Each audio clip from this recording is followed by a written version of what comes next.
कॉलेजचे fan followers भेटले होते आपल्याला नदीवर सगळेजण, कारण की भरपूर दिवसापासून सगळेजण व्हिडिओ बघतात. त्यानंतर आम्हाला एकदा तरी व्हिडिओ येऊन द्या. मग काय माहिती का, सगळ्यांना व्हिडिओ घेणं मला शक्य होत नाही, तरी पण मी व्हिडिओ काढत राहतो. हर हर महादेव, जय महाराष्ट्र. नितीन भाऊ आणि त्यांचे मित्र ते सुद्धा नदीवर भेट द्यायला आले होते. चिन्मय दादा उदगीरकर अभिनेते यांना भेटलेलं आहे, कारण की भरपूर दिवसापासून इच्छा होती का मी ज्यावेळेस नेपाळला गेलो होतो तेवढं त्यांची शूटिंग पण चालू होती, त्यावेळेस त्यांना पण वेळ नव्हता भेटला आणि मला पण वेळ नव्हता, कारण की मी सायकल रायडिंगमध्ये होतो. तर दादा माझ्यासाठी काहीतरी 2 शब्द पण बोलतील. या माझ्या भावाने 8 ज्योतिर्लिंग सायकलवर केलेली आहे. जवळजवळ सगळा भारत नेपाळ याने बघितलेला आहे. सायकल याचं वजन बघता आणि याचं वय बघता त्याने जी अचिव्हमेंट जी केलेली आहे त्या पाठीमागचा विचार जो आहे तो फार महत्त्वाचा आहे. मला हे सांगायचं युवा पिढीला की युवा पिढी तुमच्या विचारांमध्ये खूप ताकद आहे आणि तो ताकदीचा जो काय तुमचा जो साक्षात्कार आहे तो आता आपल्या निसर्गासाठी वापरा. हा निसर्गासाठी सायकल चालवतो आहे. सगळीकडे हरित सृष्टी झाली पाहिजे यासाठी हा काम करतो आहे. पाण्यासाठी हा मुलगा काम करतो, स्वच्छतेसाठी हा मुलगा काम करतो आहे. मला हेच म्हणायचं आहे की या सगळ्यांनी तुम्ही सगळ्यांनी याच्यासारखंच निसर्गाप्रती पण आपलं काम करा. सगळ्या सायकल जवळची गरज नाही आहे. प्रत्येकाला आपले हात निसर्गासाठी वापरण्याची नितांत गरज आहे, याची आवश्यकता आहे. निसर्गाला तुमची गरज आहे, त्यामुळे तुम्ही याच्यासारखंच त्याप्रमाणे काम करा. हेच मी तुम्हाला सांगू इच्छितो.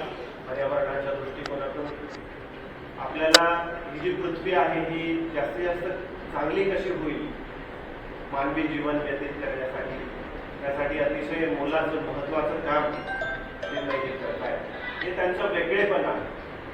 आपण सिनेमा सृष्टीमधले अनेक लोक पाहतो, अभिनेते पाहतो, अभिनेत्या पाहतो, त्यांचे प्रेफरन्सेस काही वेगळे असतात, परंतु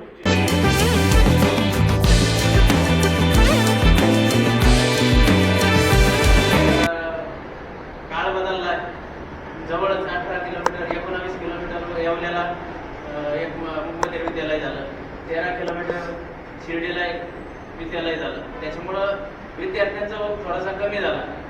विद्यार्थ्यांचा ओघ जरी कमी झाला, इथं येऊन मुलांबरोबर वाढदिवस साजरा करणे, मुलांना गाऊ वाटणे, यांच्याबरोबर वेळ घालवणे, कोणाचा लग्नाचा वाढदिवस, कोणाचे वडील वाढलेले स्मरणार्थ, असे भरपूर जेवण आपल्याकडे जवळजवळ 350 स्वीट वगैरे भरपूर येतात. मुलांना आम्हाला सांगावं लागतं स्वीट नका देऊ, आता फ्रुट्स द्या, कारण जनताचा प्रॉब्लेम, भेटचा प्रॉब्लेम, पैशाचा प्रॉब्लेम होता मुलांना.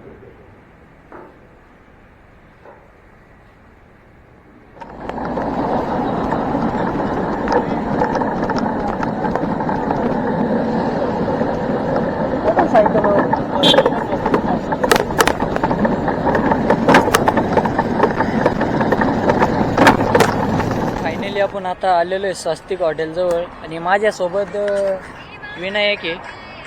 आम्ही चाललेलो मध्ये एक आपले अभिनेते चिन्मय दादा उदगीरकर ते पण आलेले सगळेजण.